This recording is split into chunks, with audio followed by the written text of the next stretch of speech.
Zoning Board of Appeals. We have an agenda for tonight's meeting. We have 3 cases. The agendas are outside on the table if you'd like a copy of the agenda, and we're going to go in the order on the agenda. I'm going to ask everyone to silence their cell phones so we're not interrupted during the meeting. And we have minutes from 2 meetings. We're just going to approve one of those tonight, the March 28th meeting minutes. Can I get a motion?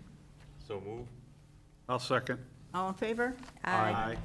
And we're going to table those for 25 minutes until the next meeting. Okay, I'm going to introduce the members of the board, all the way down to my right, John Bowner. To my immediate right, Ken Scholes, who will be our clerk tonight. I'm Becky Kilborn, I'll be the chair tonight. To my left, Ken Jarvinen, and all the way down to the end, Corrine Doherty. And the 5 of us will be voting on all the cases tonight. And also from the planning department, we have Georgia Pendergast, who will help us with the visuals on the screen tonight, and David Fields. Thank you very much.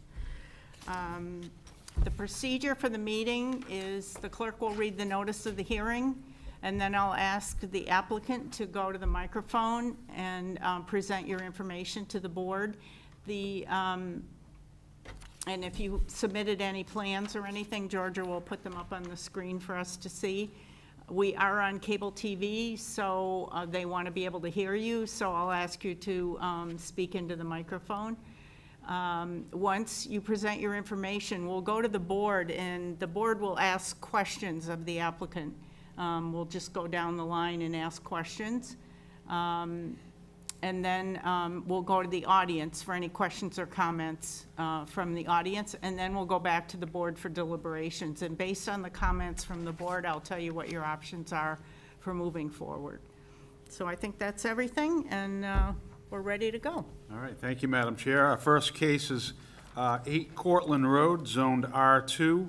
Request for a special permit in accordance with Section 30.2.A of the Town of Danvers Zoning Bylaw to operate a kennel and keep more than 3 dogs for the purposes of breeding. Request is made by Gloria Duheim, docket 22-4973. Good evening. Just tell us what you'd like to do. Sure. Thank you. I'm Gloria Duheim. I'm new to Danvers, but I grew up in New Hampshire. You're going to have to pull that mic up a little bit. Towards me. Yeah, there. I spent 25 years in Texas and had a daughter there who wanted to go to law school up here. And I said, great for me. I'm retiring. I'll go with you. Okay. So here we are. Let's see. The dogs that I have are Cavalier Spaniels. Does everybody know what a Cavalier Spaniel is? They're smaller than a Cocker Spaniel, more friendly, less annoying. These guys, I'm bonded with them all. They sleep on my bed, they sleep together, they play together. It would be quite a hardship to have to rehome them. They're about 15 to 20 pounds. I've tried to be a good neighbor. I take good care of my yard, and I make sure that the dogs don't bark for any length of time. If I'm in the front yard, I hear them barking, I'll literally go in the house and go bring them in. I do have other neighbors that have dogs that bark. I don't want to be one of those people, and I make sure mine stop. I am home most of the time because I'm retired. I garden, I read books, and I work on the house that's kind of old that I just bought. So I'm there to take care of the dogs. And since I turned in the information to you, I've added an electric fence around the bottom of the backyard so that the dogs won't dig out, because the neighborhood rabbits were driving them crazy, and they did want to get out and catch some. And I think that's all I have, if you have questions. Okay, so tell us how many dogs you have. I have 6. Okay. One of them, as I mentioned, is being retired, and she's already been spayed. Okay. And tell us a little bit about your business, because it's basically your business that is in question here. Okay. So you're allowed to have 3 dogs, you have 6. I do have 6. So we need to know what you want to do with those 6 dogs. Okay. Okay? 2 of the dogs actually belong to my daughter, and when she's out of school in 2 years, they'll go with her, and of course, that's the golden retriever and the other big dog. The Cavalier Spaniels, I breed them, they usually have about 4 puppies. They tend to be sold a lot of times to older or retired people. I don't know why they're so popular but with older people, but they are. And so I make sure they go to great homes where they probably have another dog, or that the people take them traveling with them whenever they go out. Okay. So 4 of the Oh. dogs are yours and 2 are your daughters? Yeah, but we're all in one household. Right. And I have 2 spare bedrooms, and so the puppies are raised in the bedroom. They don't go outside. It would be dangerous for me to let them go outside. A, we have hawks, and B, they can pick up germs just like a baby. So they stay indoors. At 8 weeks, they go to their new homes. I Okay. found a good vet in town, Borash Veterinarian. I guess it's technically in Peabody, Mm-hmm. and we go to them. Okay. Terrific. Anything else? I don't think so. All right, we'll ask questions. Okay. All right. John, start with you. Thank you, Madam Chair. So you're already in violation, if I'm hearing you correctly. Yes, I am. So what prompted you to seek the special permit? Well, I had stalled because I really couldn't find great information on what would get me approved or not approved. I thought that having a large lot might help me, but I did not find that in writing anywhere. I got called upon because one of my dogs barked at a lady that was walking. I was outside playing ball with her. I went into the garage to look for something, took my eye off her for a minute, and a lady came down towards our cul-de-sac, and the dog scared her. So she called the dog officer. And then that call led to what? The dog officer said, "How many dogs do you have?" Okay. So, what efforts have you made to set this up like at a commercial facility versus your residence? Oh, I would never want to have it like a commercial facility. I don't use kennels. I don't want my dogs out in kennels. They're pets. Okay. Is that what you're asking me? Why they live in the house? Well, I mean, you're asking to do really what I guess I see as a commercial venture out of your home. That's why the bylaw is there, to, you Yep. know, to prevent these types of things. But I guess that's all I have for questions. There is a kennel on my property which I'll never use. In fact, I'm growing green beans right now to put into it. I'm going to turn it into a garden. Make good use of it, right? Yes. Thank you. Okay. We are in receipt of a couple letters in support of this. One is Ken and Joe Alice Stockwell of 82 Elliott. Phil, I can't make out his last name, from 5 Cortland. And Kevin Gibbons of 76 Elliott Street. Any of these people immediate abutters of yours? All of them. And Those most, are, they're immediate abutters. yes. Right next door to you. Well, I'm sorry, Phil is across the street, across the cul-de-sac. 5, okay. Yep. So, when, you said 2 of the dogs will be leaving when your daughter moves out? So That'll be- you'll have 4. And then, who knows how many puppies? Well, the puppies don't stay. The one that's spayed is going to be rehomed. Okay. I have no further questions. Thank you. So, how do you go about rehoming the retired dogs? I usually have somebody who will ask me 2 or 3 times a year, and I'll say, no, I don't have any retired dogs.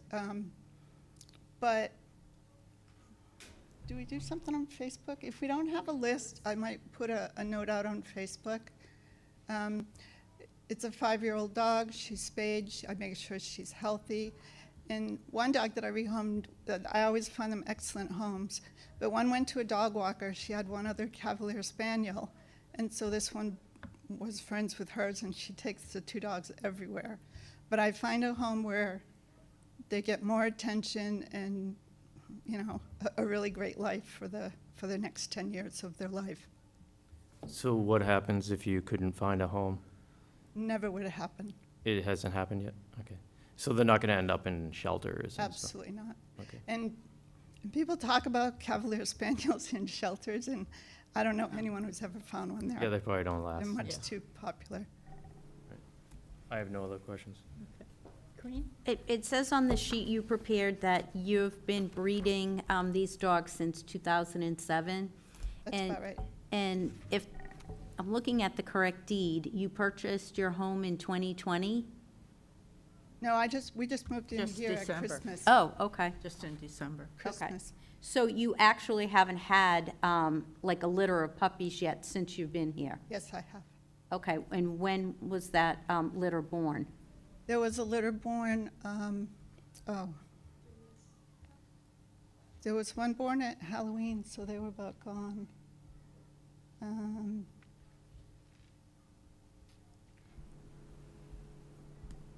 There was a litter born in February. Those dogs are all rehomed.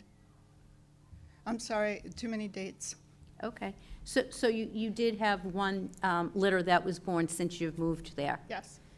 And do you have a waiting list? So in other words, once the dog gets pregnant, do you already have homes for all of the I don't do it that puppies? way. I find it hard. I don't have any problem finding them homes if I start looking at about 4 weeks.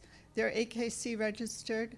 People call me, and I have more people asking than I ever have puppies for. Okay, The waiting list seems cumbersome. People can't really choose the dog if it hasn't been born yet. It doesn't seem worth the trouble. But you have ongoing interest. Yeah, I do have a list where I'll call people and say, are you still interested? okay. So you said you start looking when the puppies are around 4 weeks? 3 or 4 And- weeks. And you keep them until they're 8 weeks? Yes, So basically, from when they're born to when they move on to their new families, it's really only 8 weeks. absolutely. In your February litter, did you have any complaints from any of your neighbors? No, I didn't.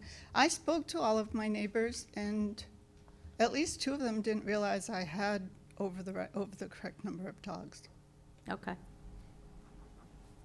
Okay, and I see from the photographs that you have, it looks like a temporary fence in your backyard.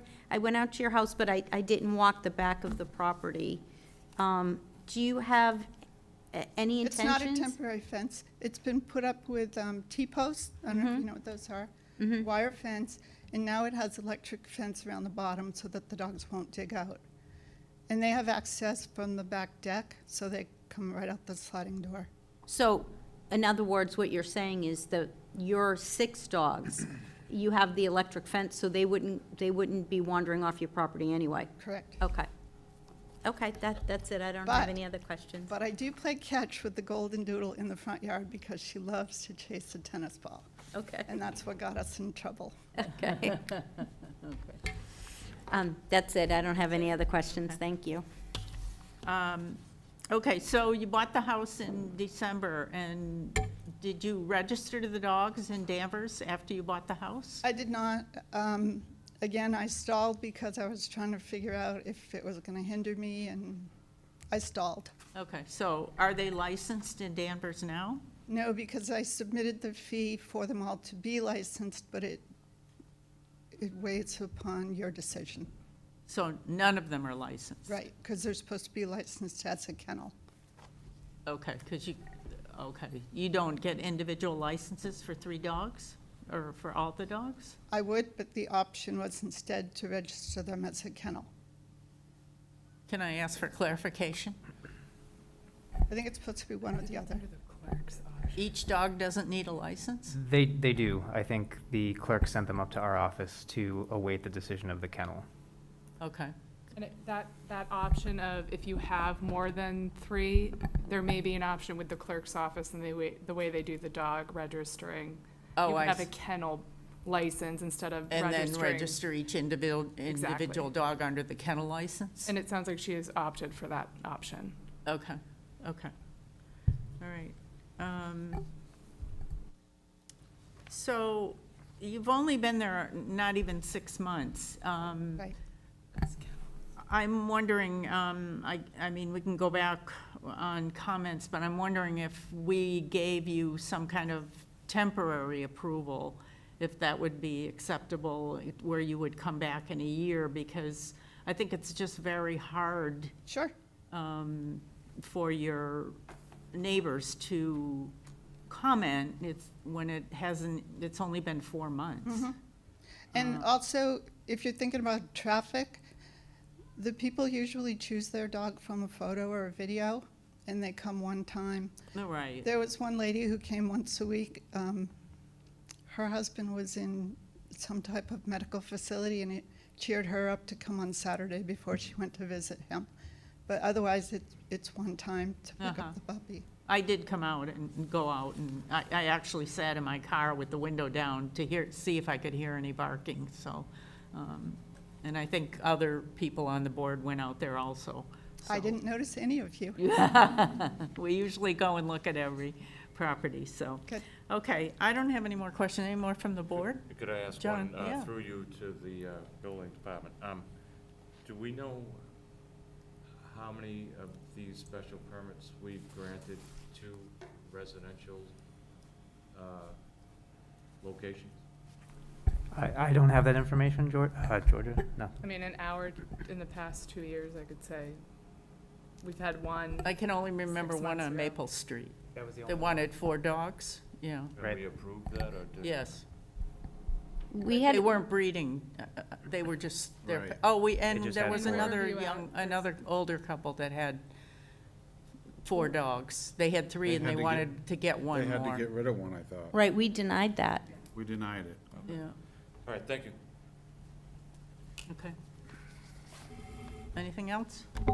Corinne? No. I'm all set, thank you. Any questions, comments, Mr. Duggan?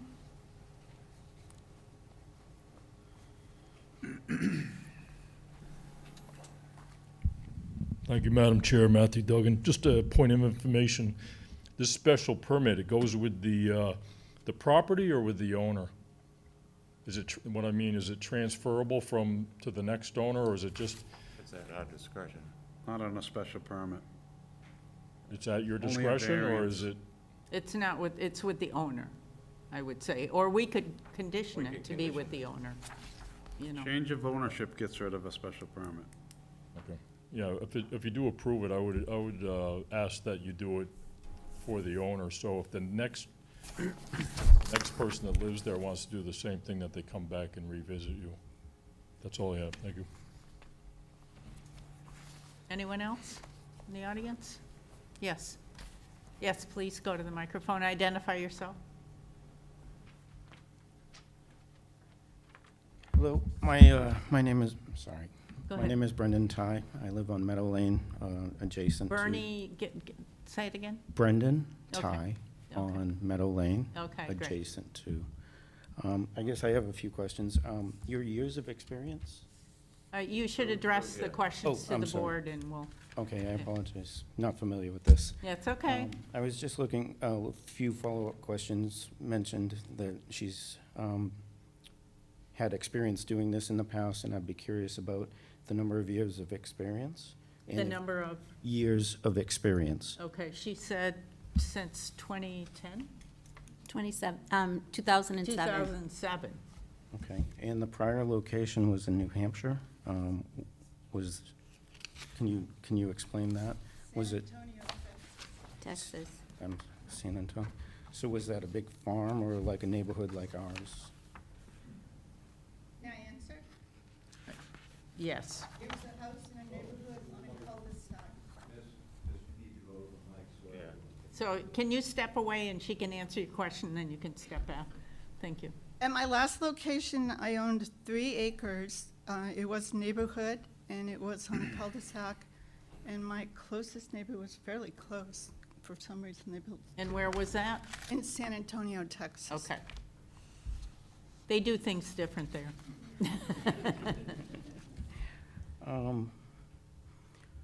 I guess my question, the follow-up question, were there any complaints from that location or that facility? Okay. We'll make a list and, The next question kind of goes in deeper on the breed, the Cavalier. Is this the only breed that you intend to manage? You said the maximum number of puppies per litter were about 4. I guess my question would be, how many females, mothers, would you be having in rotation?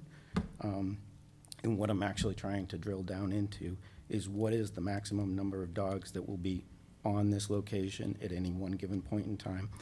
And I'll preface this by saying, I appreciate the concern about the barking. We do have a neighbor who has a dog that barks incessantly, and so I appreciate maybe you can train that person.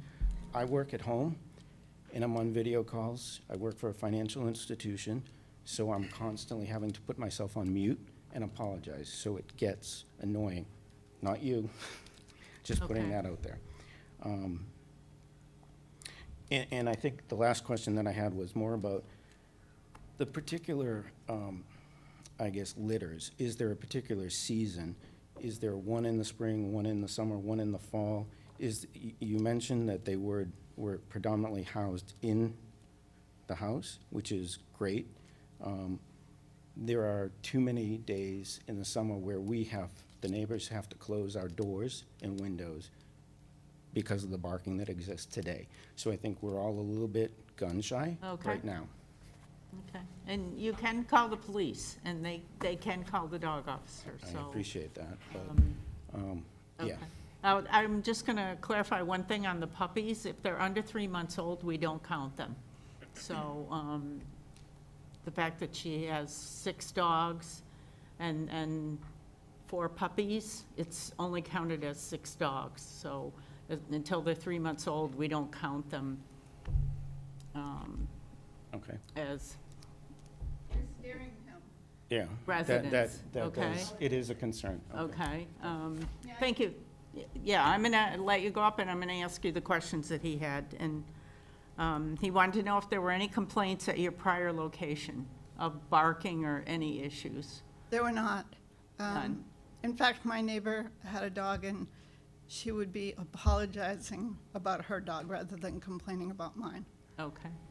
And then he wanted to know if there was any other breeds that you would be breeding, or just the Cavaliers. That reminds me, okay, we did have a litter of golden doodles, and that's why I'm sorry I couldn't remember the dates. We had a litter of golden doodles this winter. Were they born after we moved in? And People like those doodles. people love those doodles. But they're a little noisier than the Cavaliers, but again, they're indoors. The puppies don't go outside because I can expose them to germs or any other dangers. If dogs come into heat twice a year, there's no telling what time of the year it will be. It's roughly 6 months apart. And if I have a dog that's pregnant and another dog comes into heat, I won't breed her because it's too much for me to handle. We ran into that last year. and Okay. So I can't choose when the puppies will be born, but I can choose that there won't be too many for me to handle. Okay. And they will not How many go out. puppies do you have now? One dog has seven puppies, Yep, okay. So you have 6 dogs and 7 puppies right now. yes. Okay. And what would he wanted to know what the maximum number of dogs you might have at a time. We're not asking for any more than 5 or 6. Okay. Yeah. As far as the number of puppies, probably about 8. 8 I mean, there can be a puppies. larger litter or a smaller litter, but they're all together in one little box. Okay, Yeah. all right. And then he was asking about the season, which And I that's think the- you sort of answered. There that. is not really a season, but I make sure not to breed 3 dogs that are all going to have puppies in the house at the same time, because I couldn't handle it.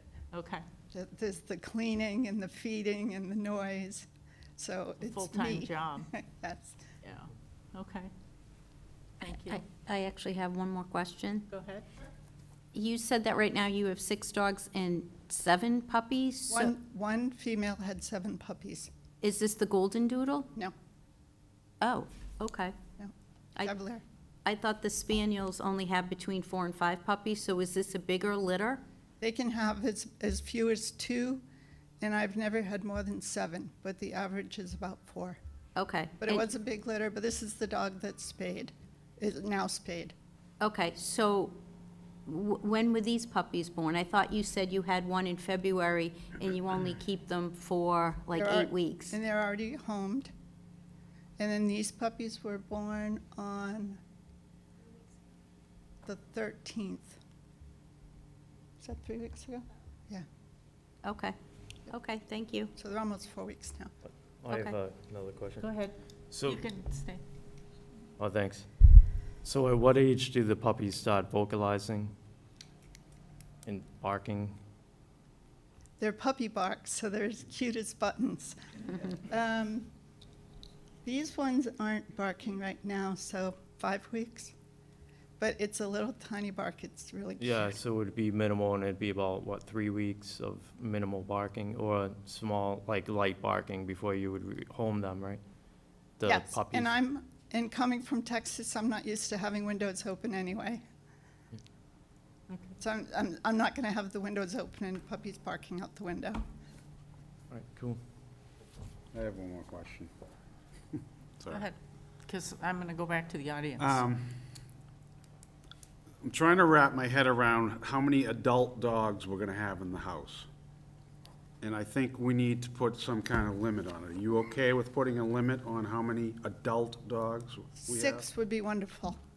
I'd like it to be 4, because I know when your daughter moves out, 2 of them are gonna be gone. Oh, And I'm agreed. No, I can. very happy with 4, Sure, but you've got 6 now, so you're already over the 4. Yes. So I think we need to put some kind of limit on the adult dogs, and you're okay with that? yes, I am. Okay, thank you. Are there any other questions or comments from the audience? Any other neighbors that want to speak? I'm right next door, so I'll go last. I have the only person immediately. Yes.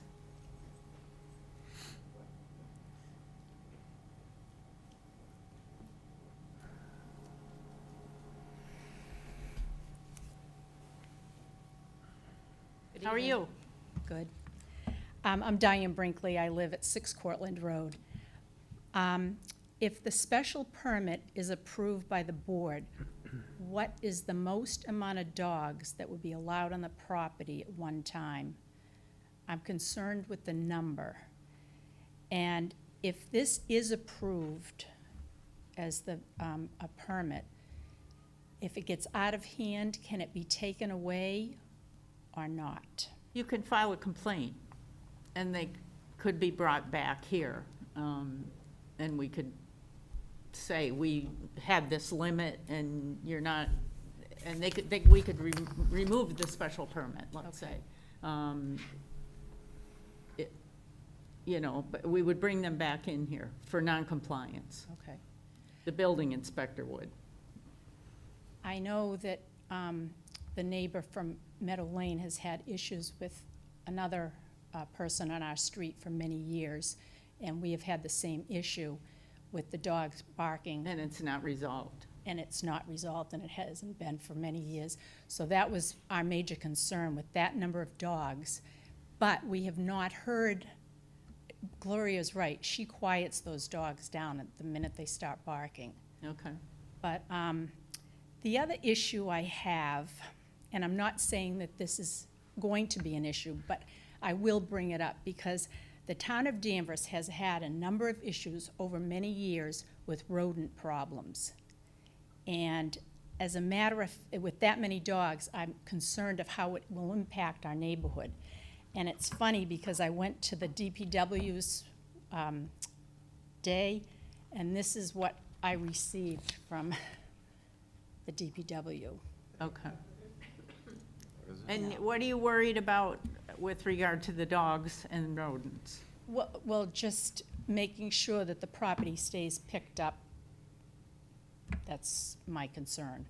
Okay, that if she lets the dogs out Yeah. and And it's by not- the sounds of what Gloria has mentioned, I think she's got it handled.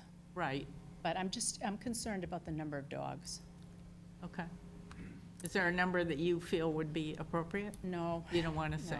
No. Okay. All Thank right, you. Thank you. Anyone else?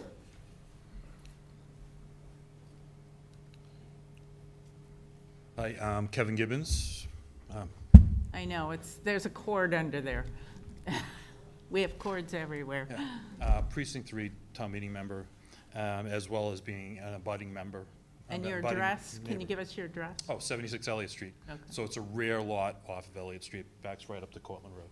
Okay, So we have a farmer's wall that separates us from Gloria's land, and our family has 0 problems with Gloria's dogs. They're wicked cute. And the other ones, the older ones just seem like to be they take care of the little ones, from what I've seen. And they, we don't have a problem with them. And the neighbors are right. There is a dog in the neighborhood that we all have a problem with. have you tried to deal with that? I mean, that's off target Yeah, the one. in terms of what we're talking about tonight, but They seem to have done something about it right now with the Okay. fencing.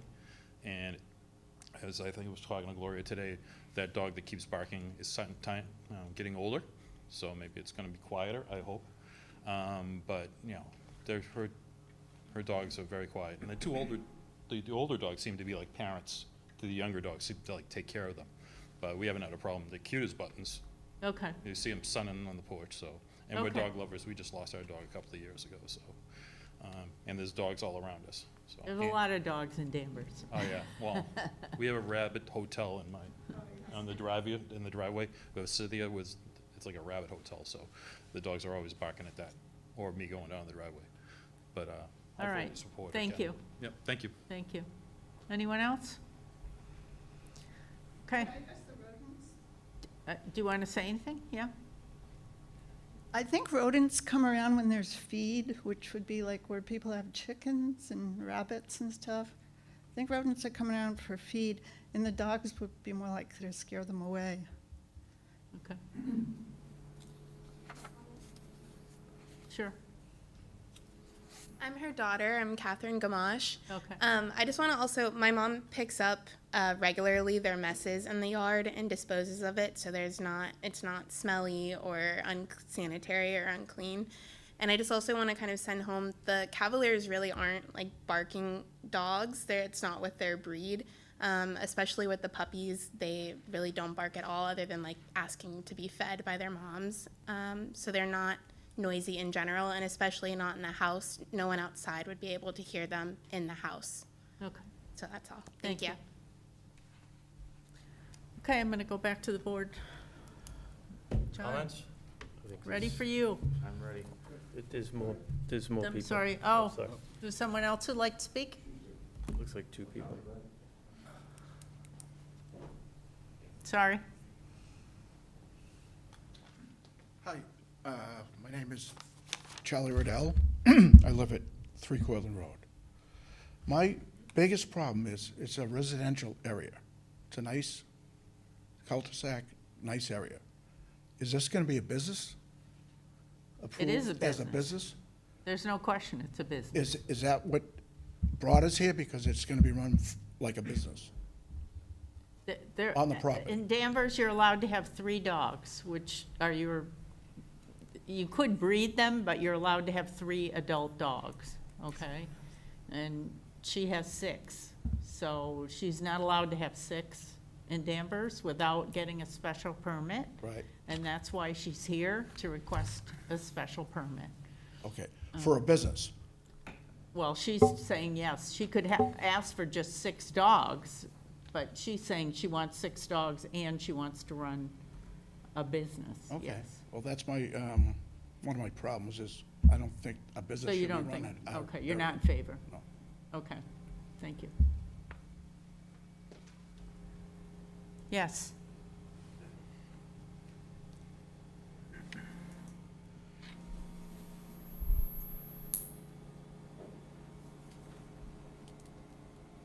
I'm Bob Brinkley, 6 Cortland Road.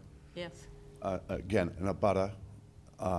Neighbors haven't lived there long enough for me to get to know them really well or whatever. But, so, I mean, I take her at her word, take them at their word. There's nothing else you can do. But I am a little concerned that you put the cart before the horse here by opening the business and then asking for a permit to do it. I think you said something earlier, one of the board members, that, you know, you're already in violation, and what's gonna keep that from being in violation more and more, even to whatever permit you give them, or if you give them a permit. Right. The, You live next door, right? I live right next door, So yeah. you know they bought the house in December. the yes, end I of- didn't know they were gonna have raised dogs, The end of December, yeah. yeah. Wait a minute. I have another concern. The problem in the neighborhood, and like Charlie said, it's a nice neighborhood, but we don't always have people that follow the rules. True in every neighborhood. But we've been burnt by it, by the neighbor you've heard about already tonight, by his two dogs, which one of them came from her house. And they're not quiet dogs, Okay, either one of them. I mean, maybe they're not, they don't, maybe one's influencing the other, but they've both been pains in the, for a long time. okay. And, you know, leash laws ignored, on or off their property, chasing. We've got, Charlie's got grandchildren over there all the time. They're afraid of dogs already. They're afraid of dogs, not because of hers, Right, but because of the other ones running after them. right. So, you know, it's a big issue, and it goes beyond Gloria. Yes, And we don't, you know, I'd love to take her at her word, and everything would be hunky-dory, but I like Phil, too, for a while. yeah. But now, you know, we have to not only listen to his dogs, we have to listen to him screaming at his dogs. And I haven't heard any of this. As a matter of fact, the only time I've ever been waken up by the sound of dogs from Gloria's house was this morning Okay, at 8:30. I'm retired. I like to sleep till 9. Window was open. I heard barking, and it woke me up. okay, And I know Phil's dogs, I know their sound, and it wasn't. So, okay. no, it doesn't last long, but it doesn't take long to wake you up either, so. Yes, right. Thank you. That's the issue. It's kind of a noise issue and a trust issue. you know. Okay, I'd love to be able to trust them and be good neighbors. thank you. All right, how we doing? Anybody else out there? All right, we're gonna move on now. All right, John, Deliberation time? back to you. So, Madam Chair, my feeling on this is, I'm really not in favor of awarding the special permit. However, I think Ken had mentioned maybe limiting the amount of dogs. And to, you know, and to the neighbor's point there, you know, somebody can have 3 dogs by right, and they can bark all the time. There's nothing this board can do about that. That's an enforcement issue. I realize you don't want to be calling the police all the time on your neighbors because the dog's barking, but again, there's nothing the board can do about that. I think another thing would be to, and I think you brought this up, Madam Chair, to revisit this special permit in a 1-year time to see, you know, kind of check Or in. even less. Or even less. Based on the comments. But yeah. again, I'm not in favor, but I would like to see those conditions on it, and maybe also detailing the types of dogs, because if we allow 6 adult dogs here, you know, are they gonna be German Shepherds, are they gonna be Great Danes? I mean, without putting a type of dog on it, I think that opens us up for another can of worms as well. So that's my comments. Okay. All right, Can I ask a quick, well, I can, after. we're gonna get to you in a minute, Yes. okay. Go ahead, Ken. So, as I said before, here's my issue. You know, I'd like to see 4 dogs. I'd like to see, I don't know if we can put a stipulation on a special permit that says when the daughter's 2 dogs leave, we want you to leave it at 4 adult dogs.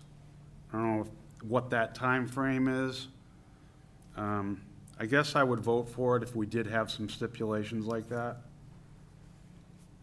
I guess you can come back to me as far as a vote. All right, so you're saying I'm a no. He's a- I a mean, I just no, think you're saying we maybe. had 3 licenses not being pulled even for 3 dogs, and, you know, she's been in operation for, you know, whatever amount of months now. 5. And it took an event to trigger her to come seek this out. So I think we're rewarding bad behavior, so that's why I'm a no. Okay. All right, I ready was for just- you. I was just gonna mention to Mr. Fields and Ms. Pendergast, is it okay to limit it to a specific breed of dogs? Is that possible? Or is that like dog discrimination? For lack of a better phrase. I think if you were going to do something similar to what Ken was suggesting earlier, you could limit it to, The number. I would say if you want to do something, 6 dogs are allowed for 18 months, and after 18 months, the number shall be limited to 4, or something like that, as opposed to getting hyper-specific on the breed and all of that, but that's up to you guys. Yeah, I think we can put any conditions on the special permit as long as the applicant's willing to take them, correct? Sure, for the most part, yeah.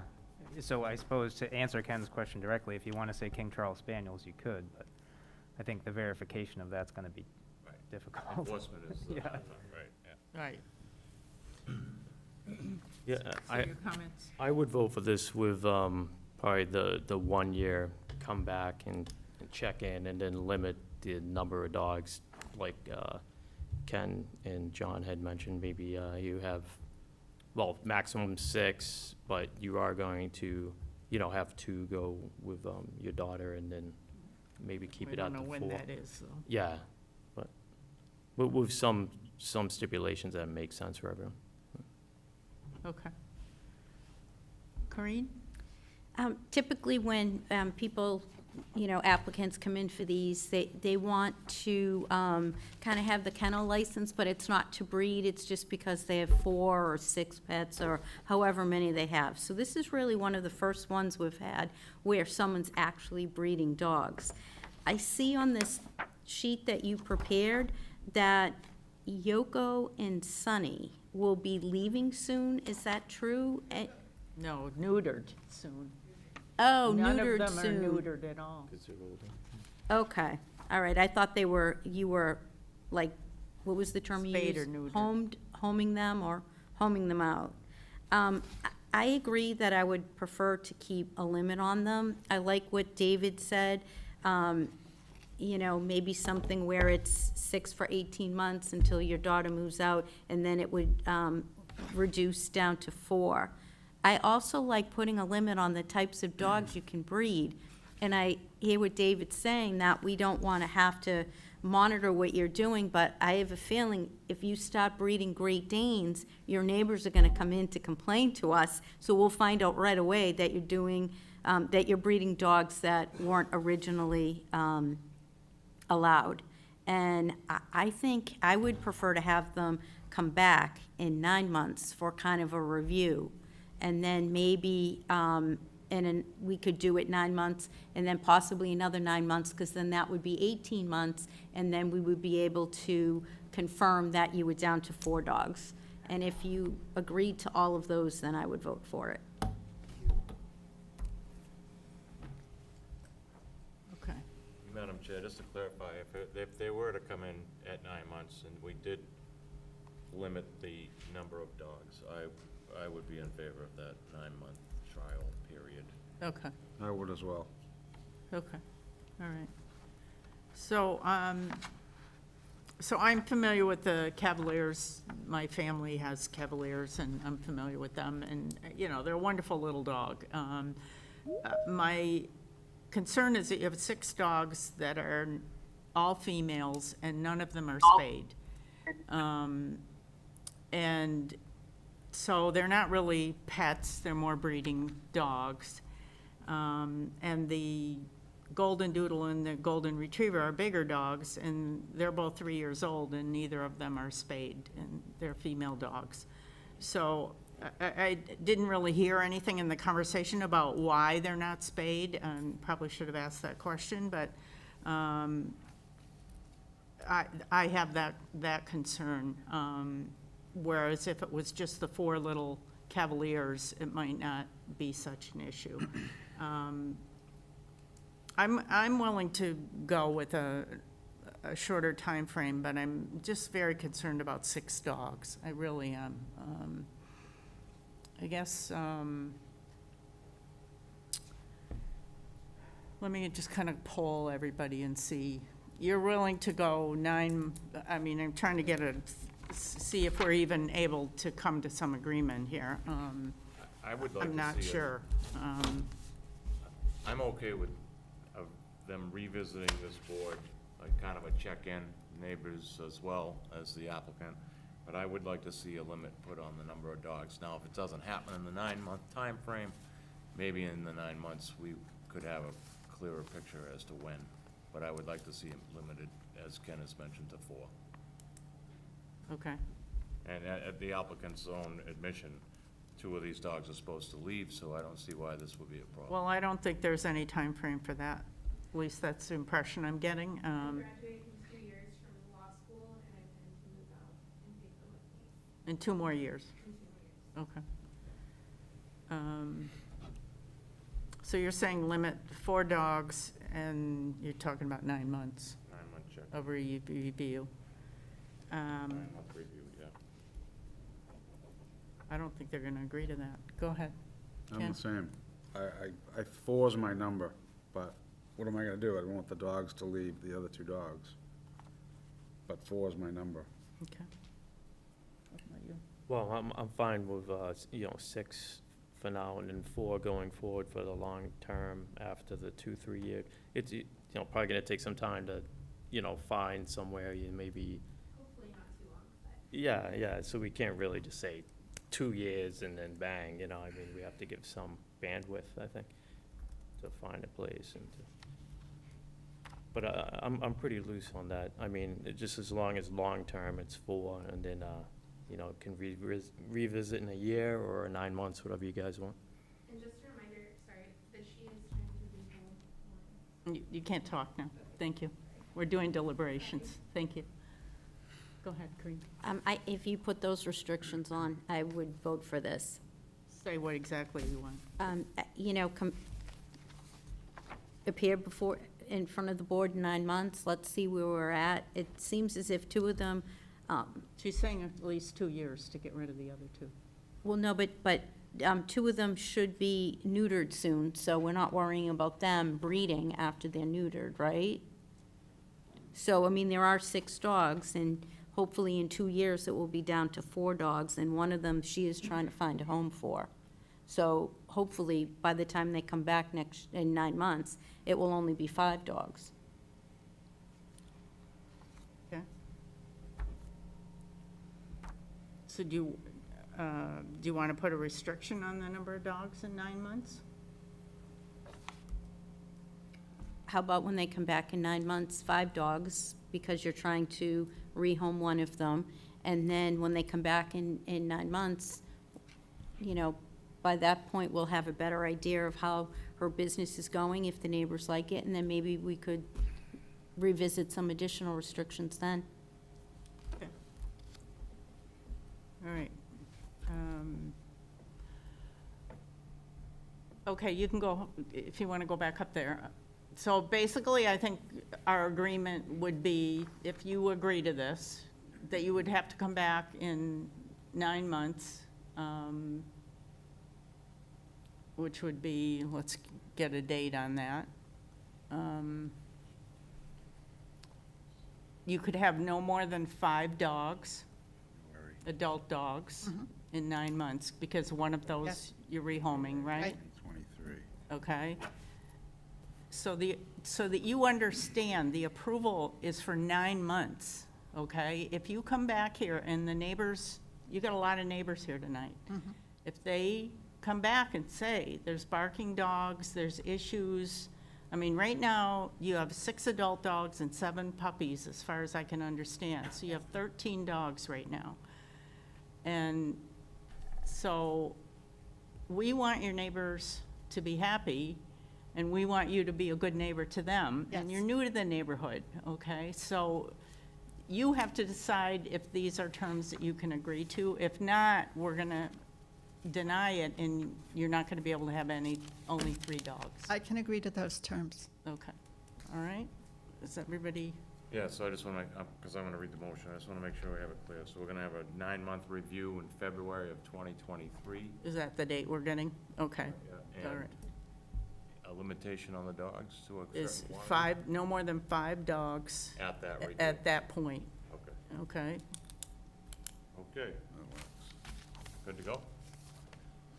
Okay? And Madam Chair, if I could, through you, just because I want to make sure we're doing this procedurally right.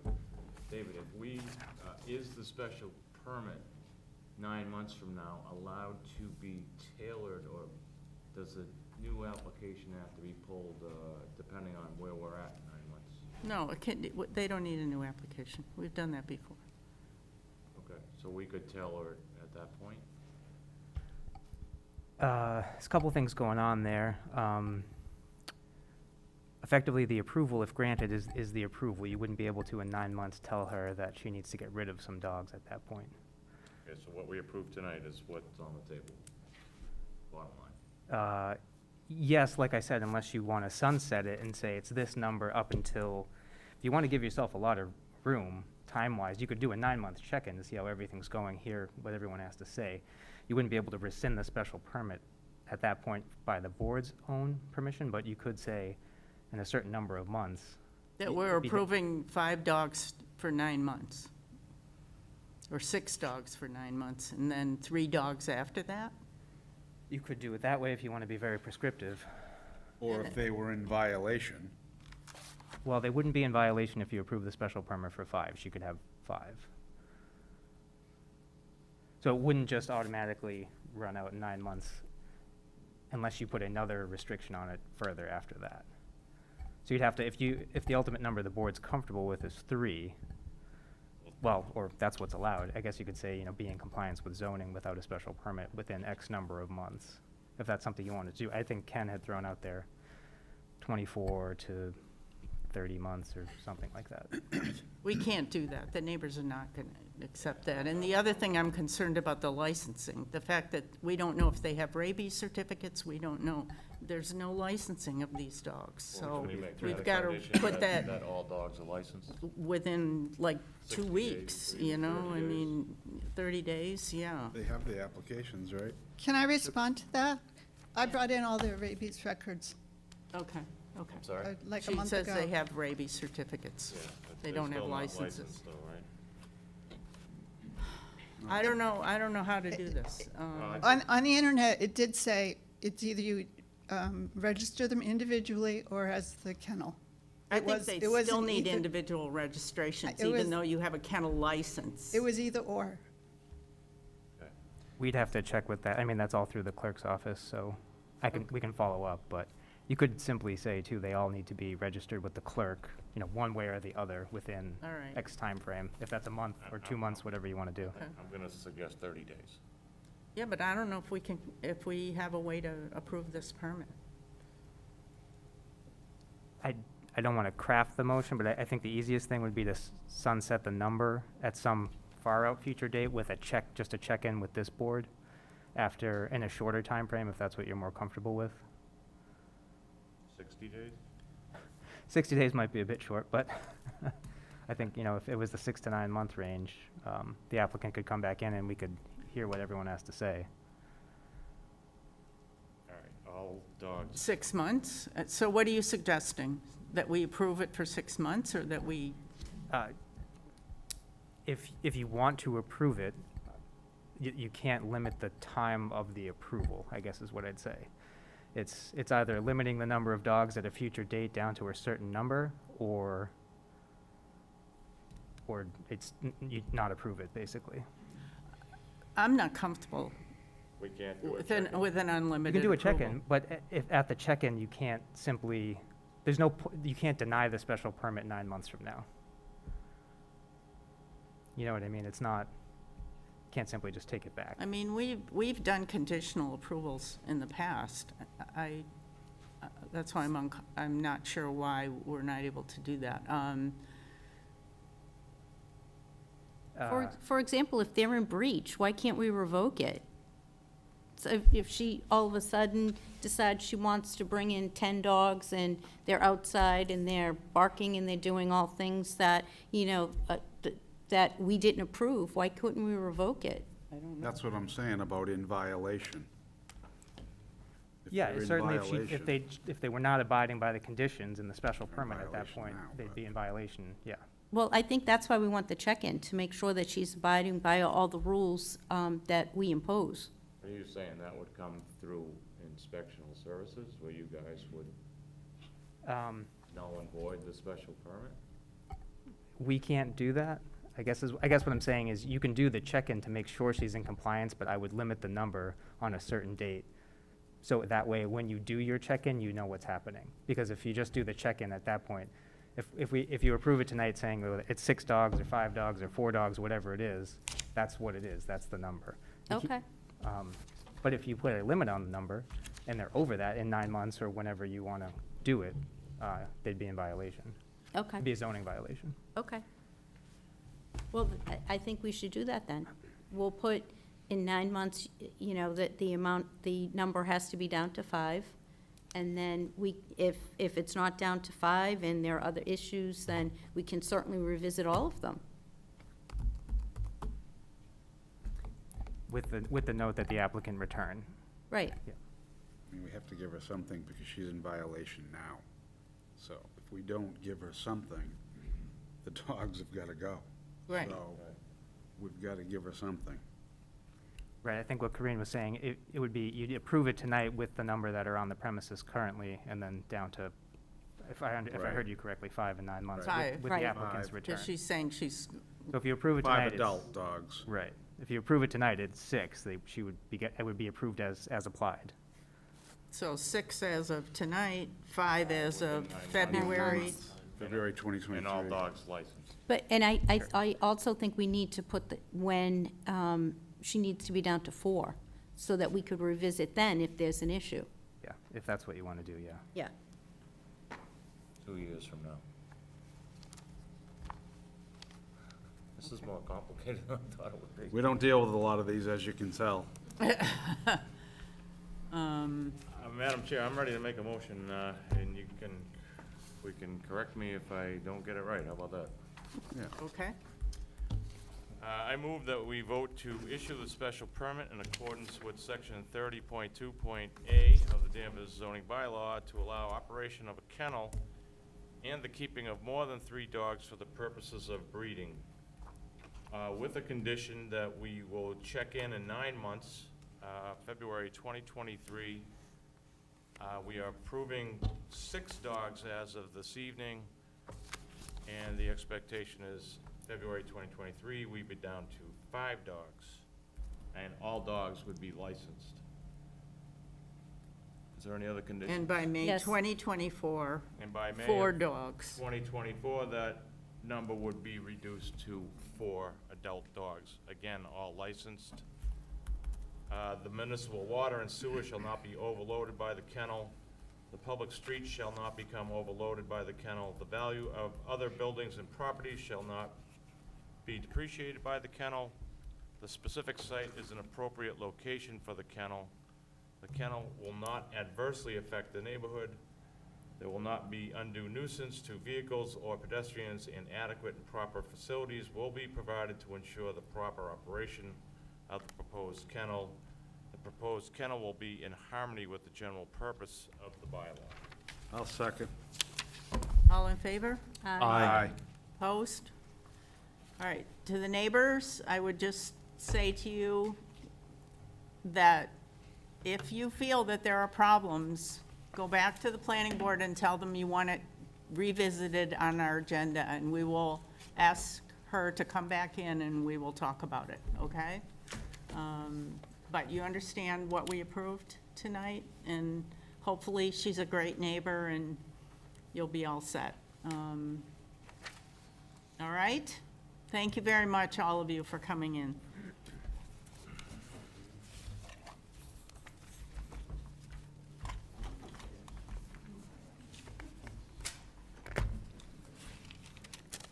You're welcome to stay for listen to the other cases, or if you want to go, you can go. Thank you.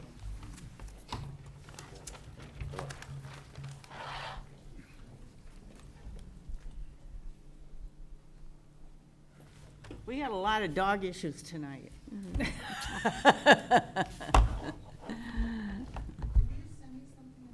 You talk to them, okay? They'll take care of it. I don't know why this is so close. All right, Madam Chair, you ready? Ready. Okay.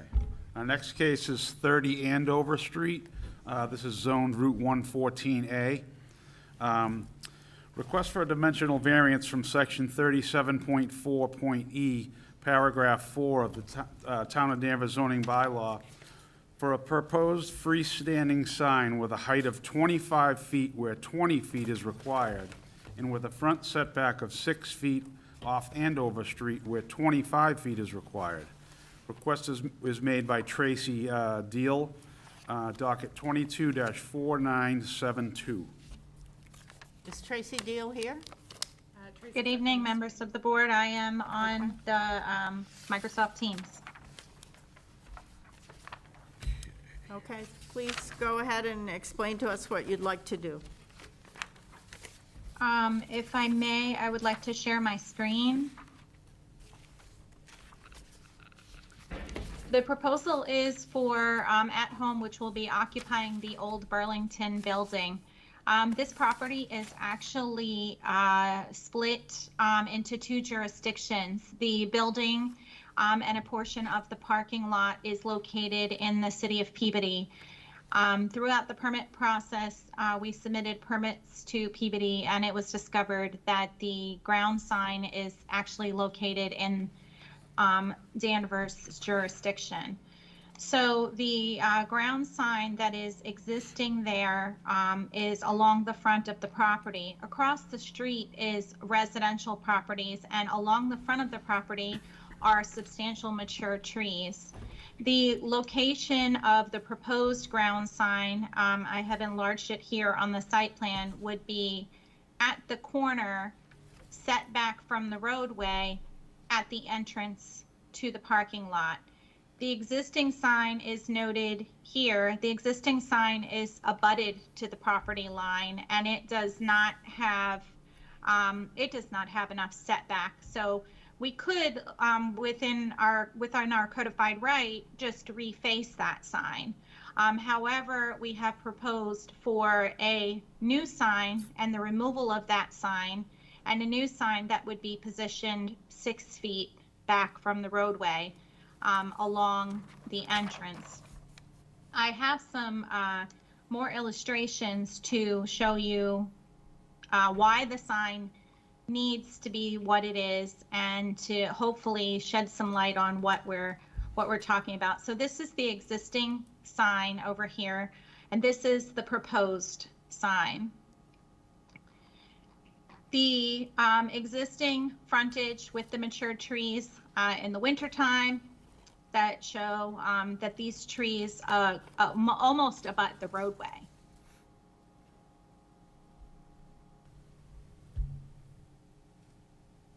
Another example of the trees that come up against the roadway, and nobody wants to cut down trees. With residential properties being across the street, I'm certain that the residential neighbors would prefer to keep that beautiful treescape that kind of obstructs their view of a shopping center. As you can see, to the right here are the trees. This is a sign that's in the parking lot that is similar to the one that we're proposing.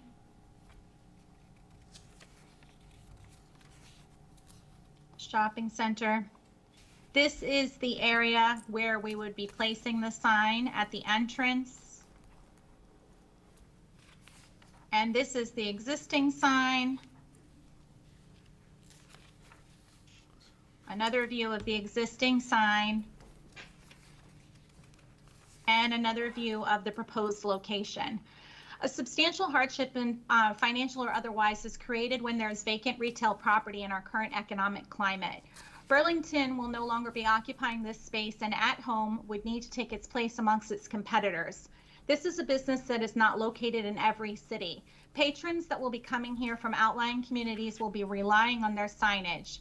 Many of the motorists that are travel here will be unfamiliar with the area when they're in search of this store. The vacant retail space would create a burden to the property owner, and the vacant retail space is a detriment to the community overall by causing the area to become deteriorated. So we want retail spaces to be full. We want them to be occupied. We want them to have viable businesses. It's in everyone's best interest to have a thriving business occupy this large retail space. The sign is necessary for the business to be viable. A substantial hardship is created when the business is set back over 325 feet from the roadway and it cannot be seen. The ground sign is essential for the business to be seen and identified. This location is over 800 feet from the entrance, and the sign must be visible for motorists that are traveling along this roadway. This particular location, as I've illustrated, has mature landscaping and trees that shield the nearby residential properties from the view of the shopping center. The mature shrubs are also beautiful, as you can see at this intersection that's illustrated on the screen. You can also see why it would be very difficult to put a low-profile monument sign that is hidden by the trees and hidden by the shrubs without either reducing the landscaping and destroying these beautiful shrubs, or putting a sign that really serves no purpose. The reuse of the existing sign is also not practical because we cannot guarantee the condition of the foundation would be able to handle a retrofit refurbishment of an older structure. Overall, the proposal is the minimum that is necessary to achieve the objective for this location. There would be no substantial detriment to the public good. The sign proposal is not a detriment to the public good, but rather in keeping with the overall intent of the sign ordinance. The sign proposed is designed to encourage the effective use of signs as a means of communication in Danvers to alert motorists that this at-home store is located here. The sign is designed to maintain and enhance the aesthetic environment and Danvers citizens' ability to be able to attract resources of economic development and growth in the city. The sign is for a business that wishes to occupy a building that would otherwise become vacant retail space, which is not good for economic growth. The sign is designed to improve pedestrian and traffic safety. It notifies motorists of their destination and provides for clear visibility. Typically, we design signs based on the United States Sign Council criteria. This is a nonprofit organization in Doylestown, Pennsylvania. And the sign industry uses their criteria to design signs that are visible and legible. They've conducted extensive research about legibility, and at 40 miles per hour, a viewer takes approximately 9 seconds to react to a sign. The United States Sign Council would actually recommend a sign to be at this location that's between 128 and 200 square feet for a 2 to 4 lane roadway. While the sign that we have proposed is not that large, it is within the code allowed square footage. The point is that we are trying to design signs as close to what makes them safe as possible based on the guidelines that the United States Sign Council recommends. The sign proposal is designed to minimize any adverse effects of signs on nearby public and private roadways. The at-home logo is their trademarked logo, and this design is to alert the public of the store's location. The proposal is designed to enable the fair and consistent enforcement of the sign restrictions. This type of sign is allowed by the ordinance. It's not a sign that's prohibited. This sign proposed is appropriate for this particular location, and a variance requested arises as a need to protect and preserve the mature landscaping. The design of the sign is respected, and it is compatible with the architecture of the building and surrounding buildings. As I've illustrated for you, the sign that we're proposing is similar to the types of signs that already exist here. The design of the sign respects the compatibility of the community, and it, in theory, moving the sign towards the entrance also brings that sign closer to nearby adjacent commercial properties that are on that side of the street, removing it from being right dead smack in the middle across from residential properties. This sign is adequate and not excessive for the intended purpose of identification for protecting the advertisement of this business. The sign, as demonstrated, is the minimum necessary for visibility. As you can see, anything shorter would be obstructed by these trees and bushes. Lastly, for the variance criteria, we have to demonstrate that no substantial derogation from the intent and purpose of the ordinance would affect the soil conditions, the topography, the land, the structures, or generally impact the zoning district in a way which is located that creates any kind of a hardship. As we can show you, the hardship here is created by the landscape, it is created by the mature trees, and it is created by the existing sign that already does not comply with the current ordinance.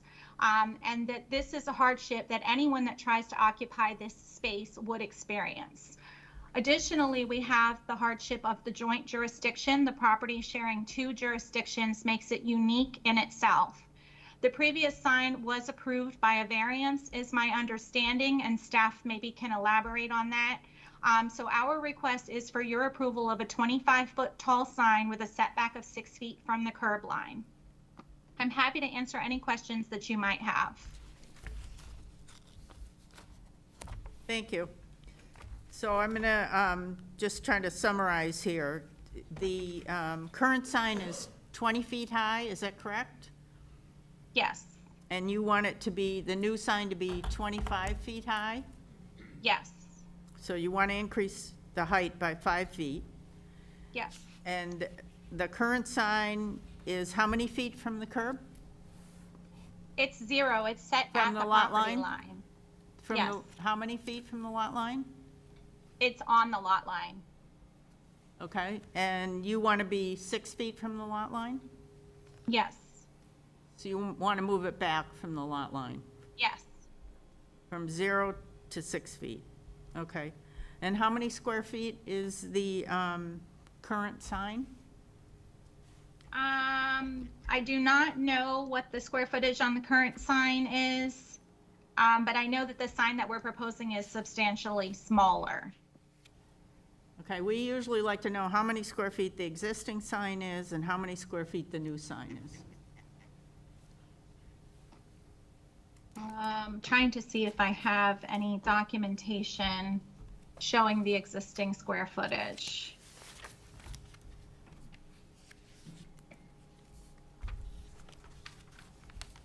Okay, I do have something. I'm sorry about that, Madam Chairman. It is 73 inches by 157 inches. That makes it 79.59 square feet. 80, let's say 80 now, 80 square feet, yes. and the new The sign? proposed sign is 50.5 inches. So that's, and then 15 times 12 plus 4.5. 0.5. Proposed sign is 15 times 12 plus 4 times 50. Okay, is 63 square feet. So you're going to be going from 80 to 63? Yes, ma'am. Okay. And then just tell us about illumination of the new sign. The new sign would be internally illuminated when the business is open and comply with all illumination regulations within the ordinance.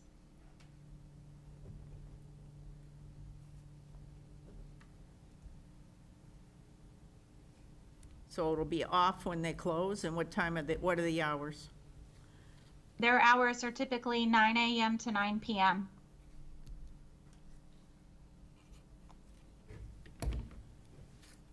Okay. Thank you. We're going to go to the board for questions if you're all set with your presentation. Thank you. Okay. Thank you. Corinne? I am looking at, it doesn't have a page number on it, but it's entitled Site Plan and Signage Recommendations. And you have kind of like a red bar. Move your microphone. Sorry. You kind of have a red bar for where the sign is going to be. And it looks as if the sign is going to be kitty corner to the street. Is that true? Yes. I'm trying to find that drawing that you are referring to so that I am looking at the same exact thing that you are looking at. I'm sorry, the pages aren't numbered, so I can't give you a page number, just the title at the top. That's fine. I have it in front of me. So yes, it would actually not be. It would be perpendicular. Okay. That's just where they marked it. It would be ineffective to be cat-cornered to the street. Okay. Okay. It would be perpendicular like the existing sign. Okay. And that obviously makes a big difference for those neighbors across the street if that sign was illuminated, after sunset. Yes, ma'am, I agree. So basically, you have an option A and an option B, and your preference is to have it closer to the entrance and to remove that other sign, correct? On the drawings, option A is indicated as the proposed variance sign. Option B is the existing sign being refaced. Okay.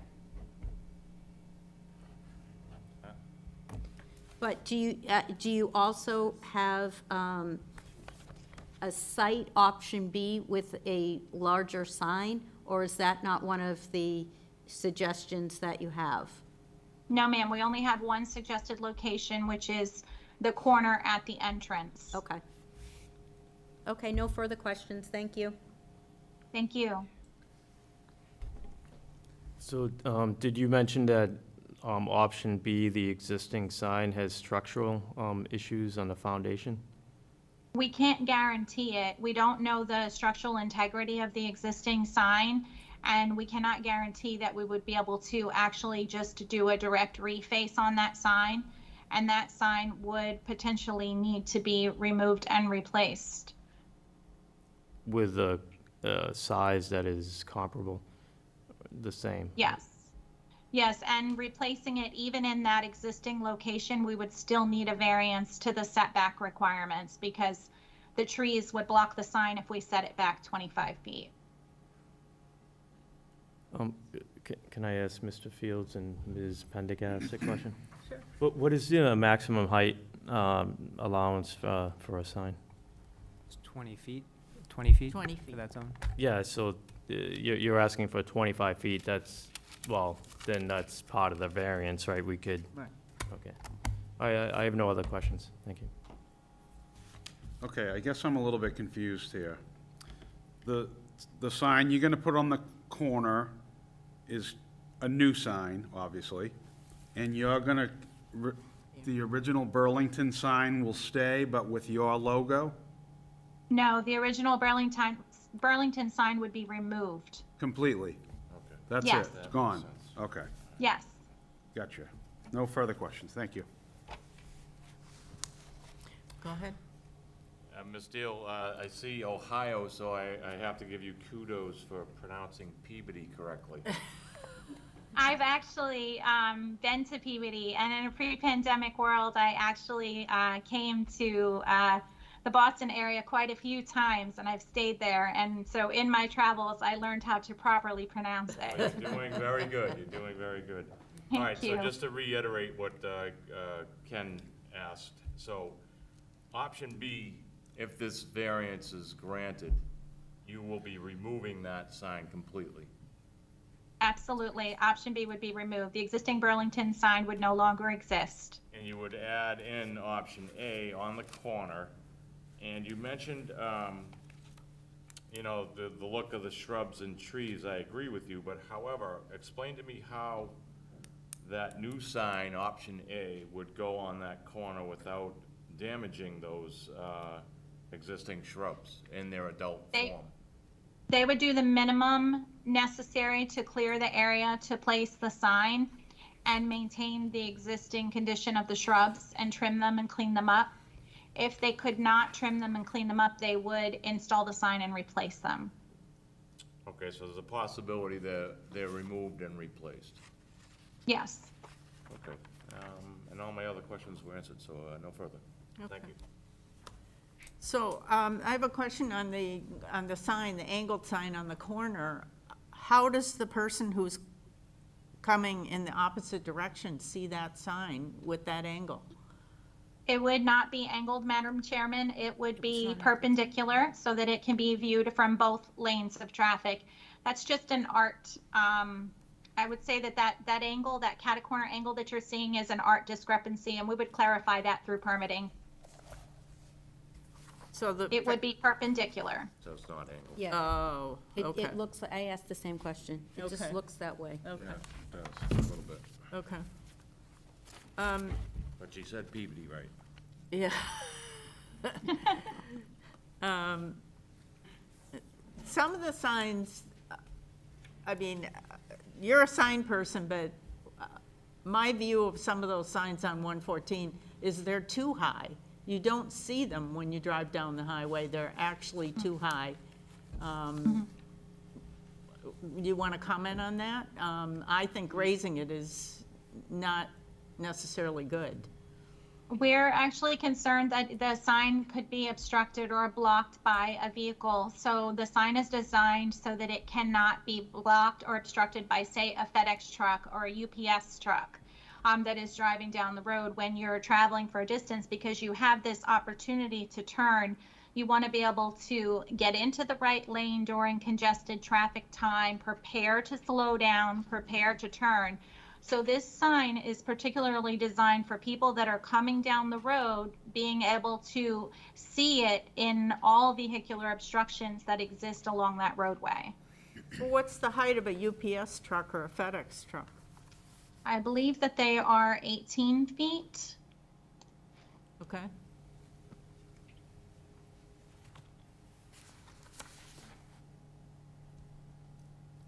She's not, okay.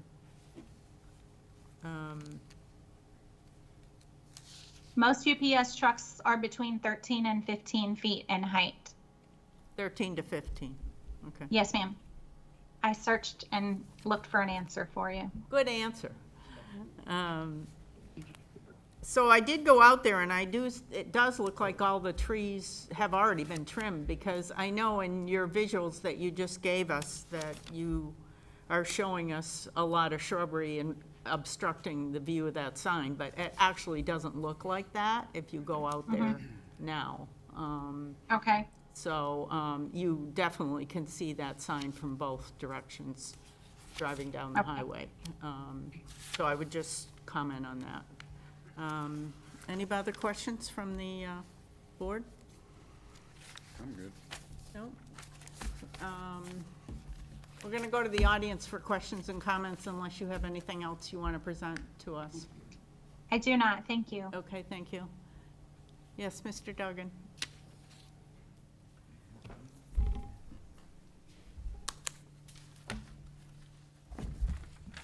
Thank you, Madam Chair. Matthew Duggan. Is the ask to, for Plan B, is, if you don't approve Plan A, which is to add additional 5 feet to the height, is there option 2 to just reface the existing sign? Is that what's being, I don't think they're asking for that. I think they're asking for the new sign. okay. I'm just, and I mentioned that just. They don't need our approval to reface the existing sign. It's already there. They can just do that by right. Oh, just the fact that it's, Yeah, there's no setback at all, that's. you're right. They can leave it exactly where it is and just reface it Okay. Not raising it, right? without raising the height. Yeah. Yeah. And then you mentioned the vegetation, would that be a condition that you could add if you approved the new location? I'm thinking that the vegetation, the trees, you've mentioned that they were trimmed, but they could actually be removed completely. Then that would negate the additional height. So if you were to decide to grant the variance for the height, to add a condition to keep the landscaping pretty much the way it is today, you know? It's hard. Landscaping's tough. I mean, you could say that, but Yeah, okay, just thought. tough. Thank you. Yeah. Thank you. Mr. Bradstreet.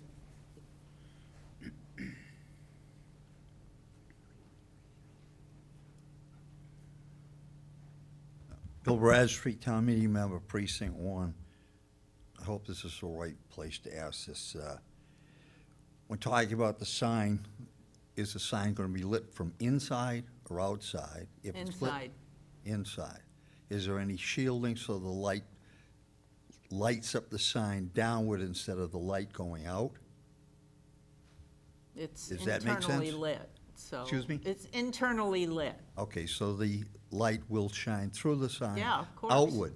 They want to advertise. I understand that. My asking is about the light going straight out as opposed to out and downward. Still lighting the sign, but just trying to eliminate the light from traveling too far out. Well, I'll let her answer that question. I can answer that, sir. The face of a sign is covered with a perforated vinyl, so that diffuses the light. When the light is shown, it's really no different than looking at your cell phone. Lights these days are illuminated with internal LEDs like you have an illuminated cell phone. So the amount of light that's coming off of that sign that's diffused, it really should not be intended to cast glare or shine like you're saying outward, like a floodlight would. If a floodlight was there, a floodlight, of course, if it was mispositioned or moved or relocated, it could very well be like a beam of light shining on you. But in this particular case, the way the signs are designed, they're designed to comply with the code. They're designed to comply with the illumination restrictions that are within the code, and they are not designed to cast glare or cause obstructions for motorists or nearby adjacent properties. Thank you. My pleasure. The other question has come up in the past when, on Route 114 or Andover Street, some of the requests have been for no outside audible, someone calling, music, such. Is that appropriate to ask at this point about this property? Music? Yes. It's a retail store. I understand, but they have a sign. Is there audio from the property, the building, from the sign? Buildings in Is Peabody. the sign gonna rock out? Yes. The building's in Peabody. The signs for Danvers. The Okay, signs in So my Danvers. questions are mute then. So you, right. Okay, thank you. Yes, I mean, hope it they wouldn't don't. be something we I could hope they don't. regulate unless there's music coming out of the sign, I guess. Okay. Anybody else? Okay, let's go back to the board. I'm kind of on the fence on this one, only because I think 6 feet is too close at the entrance. There are a lot of motor vehicle accidents and incidents on 114, and I'm not sure if having that 6 feet is a good thing. So, and also 25 feet, you know, I'm less concerned with that as I am with the 6 feet. So I would like to hear what my other board members have to say, but I would really prefer it to be a little further back. I understand that, you know, your business or your storefront is way back and you need signage, but 6 feet, especially when it's a turn in both directions to come into that parking lot, is pretty close. Okay. Ken? I guess I would, leaning towards voting for this, but the height of the sign, I don't know if it, like Becky was saying, Ms. Chairman, was stating that maybe, 20 feet may be sufficient if a FedEx truck is maximum 15 feet. And also, I think you lose a little about, lose a little bit too when it's too high, I believe. You just sort of, people won't even notice it as much, but that's just my 2 cents. But yeah, I'm leaning towards voting for it, if it's maybe lower. Lower, so you Yeah. went lower, okay. Madam Chair, if I may. Yes, I do believe that they would be inclined to comply with the height requirement of the ordinance, okay. but at home would not be able to comply with the 25-foot setback. The 25-foot setback would put them in the parking lot. Okay, thank you. I'm not saying a 25, I just think 6 is not enough. So maybe we could agree to something in between. Thank you. Okay, thank you. I'm torn on the height. I didn't realize that old Burlington sign was 20 feet tall. That doesn't seem it to me. I'm okay with the height. I would like to see a little bit farther setback. If we could work on the 6 feet a little bit, I'd probably vote for this. I mean, 25 is the requirement. 25, it's 20. It's 25. They want That's the 25. height. They want 6. 25 is the requirement. The setback. Oh, I'm saying the height. You're right. The height The The requirement. height six- requirement is 20, they want 25. Right, exactly. And then the setback. Setback's 25, they want Right, 6. I just would like a little bit bigger than 6 feet setback, if we could. Okay. Okay. I think I would even be okay with 10. I just think Something, 6, yeah. Get I it just away think- from that, because it's the entrance. Right, I'm just afraid of what could happen there. John, Well, trying to keep them under control.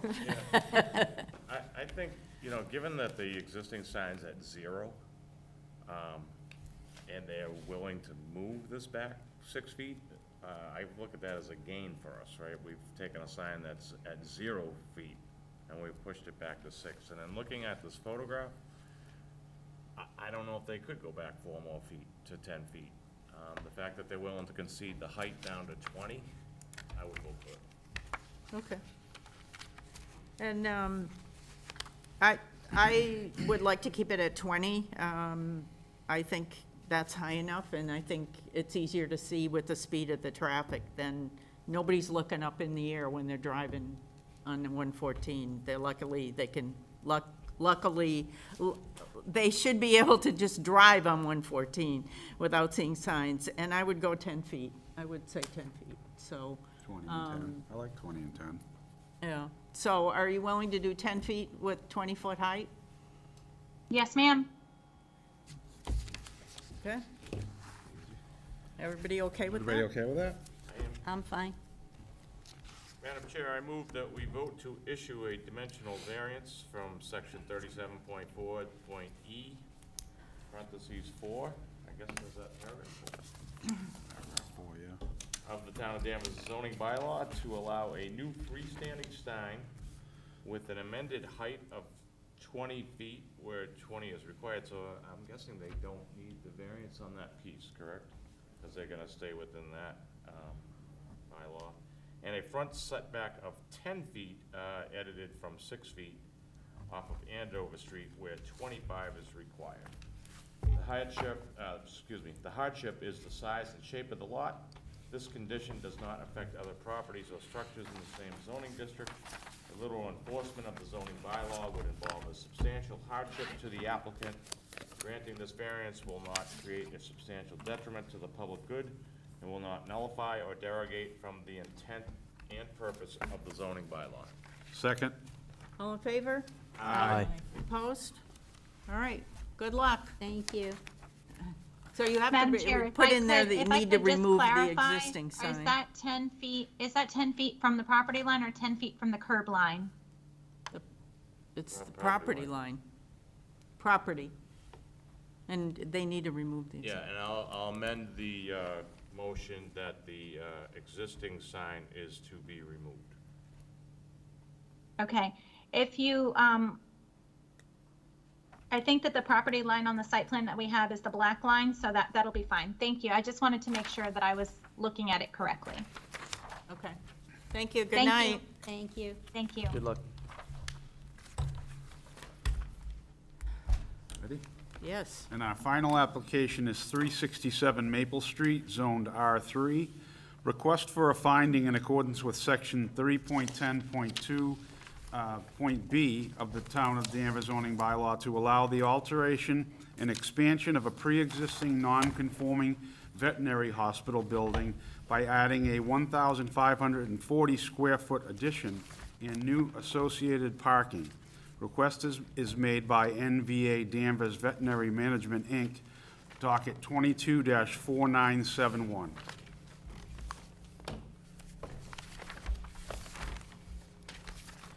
Good evening. Good evening. Thank you very much. Thanks for your patience. Let's get back to talking about puppies. Much more fun. Back to the dogs. Back to the dogs. Thank you. My name is Nancy McCann. I'm here on behalf of the applicant, NVA Danvers Veterinary Management, Inc., relative to the property located at 367 Maple Street known as the Danvers, and operated as the Danvers Animal Hospital, which I'm sure you're all familiar with. With me tonight is Dr. Teague, one of the veterinarians at Danvers Animal Hospital. Also with me is Ginny Gregg, the Director of Development Operations for NVA. And also with me tonight is Charlie Ware from Hancock Associates. And we are requesting a finding in order to allow a small addition of 1,540 square feet to be constructed on the rear of the veterinary hospital as you're looking at the hospital from Route 62. And together with that, we're proposing some needed additional parking. The Danvers Animal Hospital has been providing very high-quality pet care for our pets in the Danvers community for over 60 years. This is a pre-existing non-conforming use, having started over 60 years ago. The Board of Appeals has recognized the non-conforming status of the animal hospital twice before, back in 1982, when the original carriage house on the property was renovated. And then back in 2001, the carriage house was actually removed, and the new animal hospital that you see now was constructed. At that time, the property received a finding as well as site plan approval from the planning board. Should we receive the finding from you this evening that we're requesting, we will have to go back to the planning board for a review as well. The applicant operates the Danvers Animal Hospital and has for a number of years, and is under agreement to purchase the property. The property is just about a little under 4 acres of land, and it has the existing animal hospital on it. It also has a 3-family residential structure on this property, which is itself a non-conforming use, because this is in the R3 zoning district, and multifamily 3-family residentials are not permitted there. There are currently 31 parking spaces on the site. And as you may know, if you went out and you visited the site, you may have recognized that there is a certain amount of parking that goes on Old Maple Street, which is the Maple Street to the back side. And there is parking that goes on there off-site on Old Maple Street, which is permitted. It's not a no parking street. Parking is permitted along Old Maple Street, and that is primarily staff parking for the animal hospital. The proposal here is to construct a small addition, as you see on the plan, about 1,540 square feet, which fills in a back indented area of the building. And that will provide some additional treatment area. It's not a large area, additional treatment area for the hospital. And in addition, although really parking is not technically before the Board of Appeals, but in addition, we are adding some significant parking to address the fact that we know that there is parking that goes on Old Maple Street. So we are proposing to add additional parking at the rear of the site by where the addition is located, which will accommodate primarily staff parking.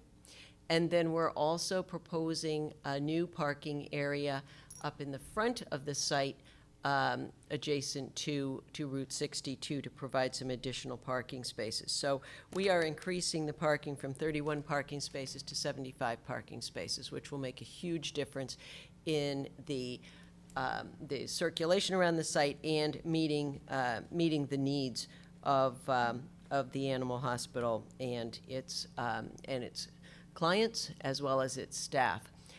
Importantly, however, this application will not result in any change in the operation of the animal hospital. We're putting a small addition on the back, but as far as findings are concerned, we are not proposing a change in the operations. So I am going to turn it over briefly to Charlie. He can just walk you through the plan, and then I'll sum it up.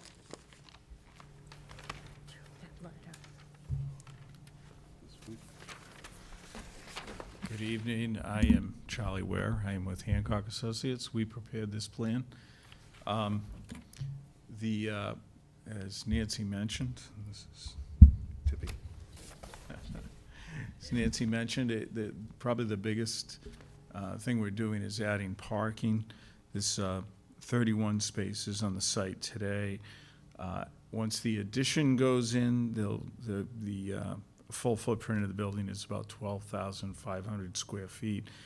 We're required to have 250 spaces one space for 250 square feet.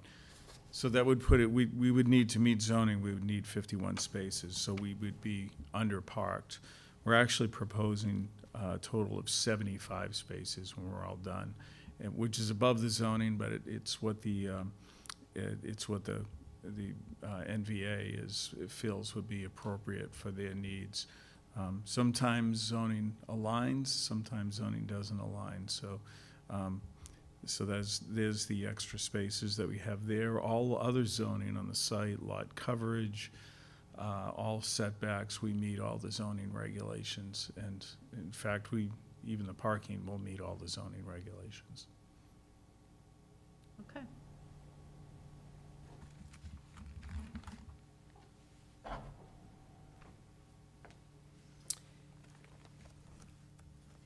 We are proposing, as you see on the plan, a removal of the non-conforming residential use from the site. That is an application that's pending currently before the Danvers Preservation Commission. We did have a neighborhood meeting, and we met with our neighbors. Specifically in attendance was Lissa, I can't pronounce her last name, Ayapaka, as well as who is the direct abutter, as well as a abutter directly across the street. They met with us last week, and they indicated that they were in favor of this application, and certainly we're pleased to see some additional parking that's being provided, and had no issues with the proposed addition itself. I did provide you with a rendering of what the addition face will look like. It will match the rest of the building. You know, it's a pretty simple, straightforward design. We are fully, everything is fully compliant with regard to the structure, and as Charlie said, with the parking that we are proposing.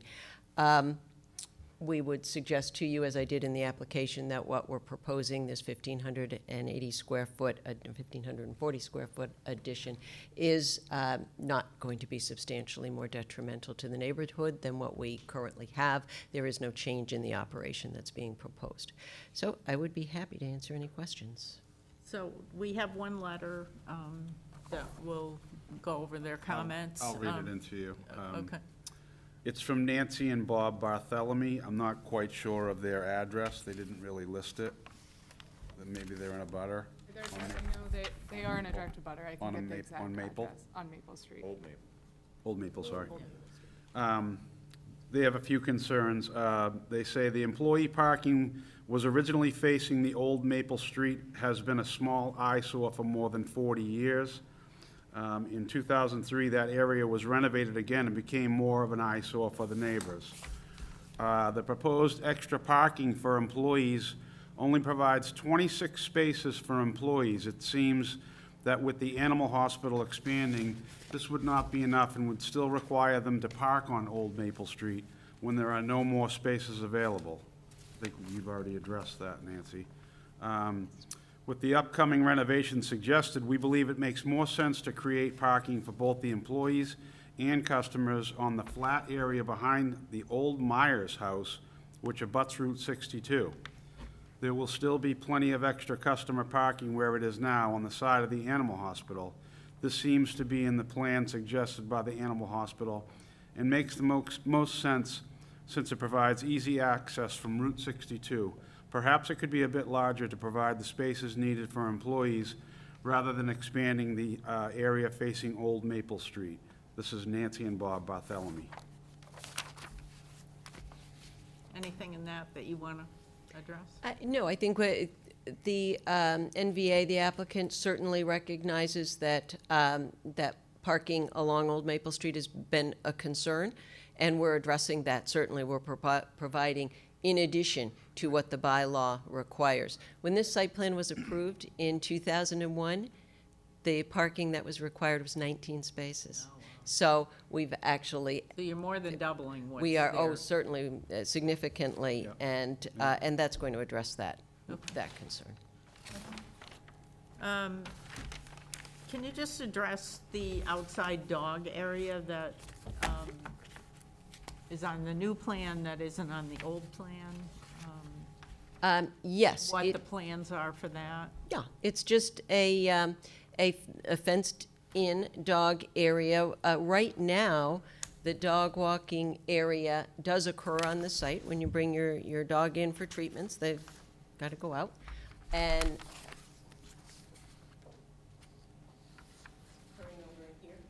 Okay. so we're moving that over to be a bit more convenient for access for the employees to take the dogs out into that area.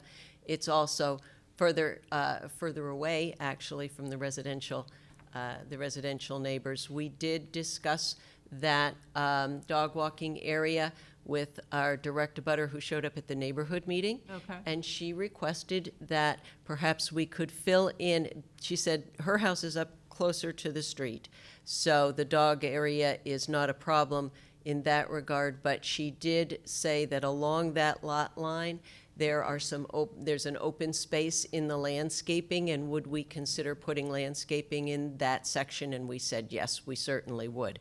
And that would be part of site plan approval. We also anticipate putting some landscaping along Old Maple Street as well in front of the parking spaces there also. And again, that's site plan, but we anticipate doing that.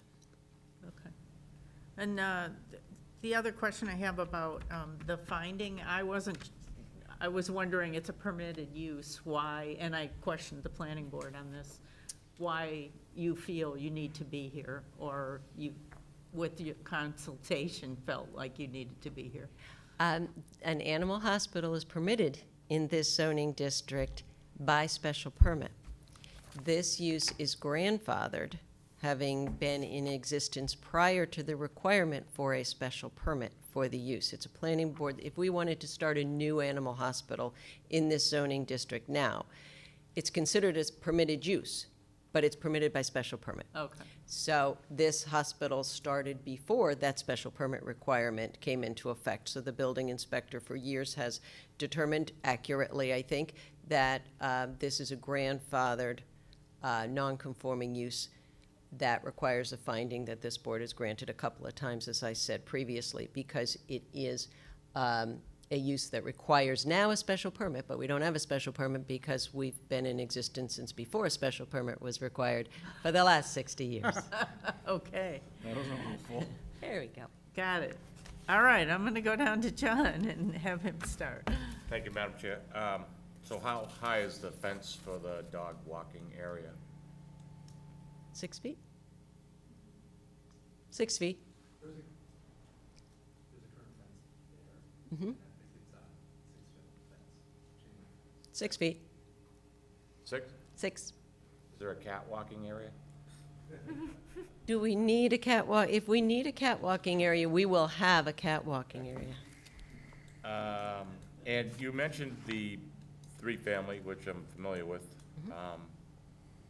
being on the plan, it says building to be demolished, but talk about that process a little bit and what that entails.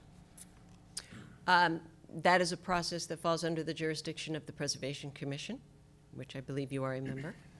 And we have filed, as we were required to do before we could file with this board, we filed an application for demolition and started that process. The reason that's required is that the front portion of that structure, not the entirety of that structure, but the front portion, it's basically the front square, is over 100 years old. And so that is going through the process with the Preservation Commission, and the Preservation Commission made the initial determination, which is that it's historically significant. We are now moving on to the public hearing aspect. We did have a site view with the Preservation Commission to determine whether it's worthy of preservation. That determination has not been made yet, and that would impose a 1-year delay in the demolition. No further questions. Thank you. I have no questions. Thank you.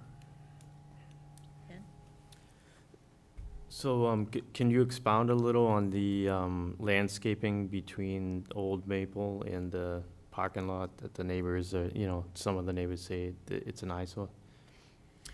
What's I believe the letter indicated was an eyesore is the parking on Old Maple Street, which we're Okay. going to be getting rid of by having ample parking on site.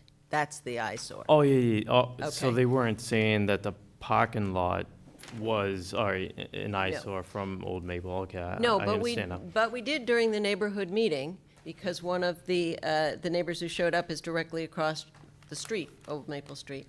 We did talk about proposing some plantings, which are not shown on your plan, but will be shown on the planning board site plan. In that area, I would, depending on the topography, Hancock will look at that, and it may be just some low shrubs that would be put in there or something like that, just to beautify that streetscape. Okay, thank you. I'm just trying to figure out what the abutter was concerned about, and it says on your little summary that there are 32 new parking spaces proposed in the front, I believe, and that's designated for either clients or customers, and there are 28 spaces in the rear. Are the 28 spaces in the rear for employees? Yes, that's going to be where employees park. Okay. If for some reason we have more than that number of employees, they're going to be parking down at the other end of the customer-client parking, right where Georgia has her hand right now, in that area. So we're going to have Okay. plenty of parking spaces, but it makes sense to have the employees parking, as they do now, at the rear of the building. I agree with that. I just wanted to make sure if there was an overage or an overflow of employees, they wouldn't just park, to keep the spaces free out front for clients. Yeah, And we're- as long as everyone knows that, parking's gonna be on the property and not on the road, then I think that's fine. You'll set. I am, thank you. Okay, and just for clarification, I mean, all of us that use Danvers Animal Hospital, we know George Myers has been the owner of this, forever, and so this company that you're representing, NVA Danvers Veterinary Management, they are purchasing it from the property? Is that what's happening? Yes, NVA has been operating and owning and operating the business for a number of years. Yes. And We're aware, yeah. now NVA is under agreement with George and Marion Myers to purchase the Okay. property. So they've been operating the business, and now they're gonna purchase the property? Correct. Okay. All right. I think this is a good plan, so I don't have any other questions. Any other questions for the board? Okay, questions, comments from the audience? No? Bradstreet, Duggan, nobody? Nobody out there. Okay, we're gonna go, do you want to speak? Just briefly. Okay. Don't encourage them. I know. No, don't go. Bill Bradstreet, Town Meeting Member, Likes the Precinct TV. 1. Bill Bradstreet, Town Meeting Member, Precinct 1. I only want to thank Ms. McCann for calling it Old Maple Street. Thank you. Thank you. Except the drawing doesn't call it Old. No, it doesn't. It's Neither, confusing. may I say, neither does the assessor's map, and that's why it's labeled this way. And we got into that at the Preservation Commission. Very because confusing. we all think of it as Old Maple Street, everyone but the assessor's map. Aha. Okay. Madam Chair, I would be in favor of this. I also will. I think that you've totally addressed people parking on Old Maple Street, and I think it looks good. I'll vote for this, too. I will vote for this. I like the plan. I think it's nice, and I think it's great. All the parking will be on site. And I'll vote for this, too. I think the catwalk area can be. Catwalk Maybe with all this parking, Where the they new can get hedges are, and I more heard- staff, I heard Kareen was gonna make a motion here. right? What? Me? No. I heard Corinne was No. gonna do this finding. No. Okay, Corinne. I don't even have the paperwork in front of me, I'm sorry. Madam Chair, I move know. that we Oh, she's grant the gonna do it. finding in accordance with section 3.10.2.b of the Danvers zoning bylaw to allow the alteration and expansion of the pre-existing non-conforming veterinary hospital use as shown on the plans submitted by the applicant, as it is appropriate in scale and massing for the neighborhood and will not be more substantially more detrimental than what presently exists. Can I have a second? I'll second it. Are you sure you can second that? Okay. Yeah. All in favor? Aye. Opposed? All right. Good luck. Good luck, Thank you guys. very much. Clean next time. Oh, no, just let me know ahead of time. I did. You have a motion to adjourn? So move, Madam Chair. I'll second. Good night, Danvers. Good night, Danvers. Thank you. Okay.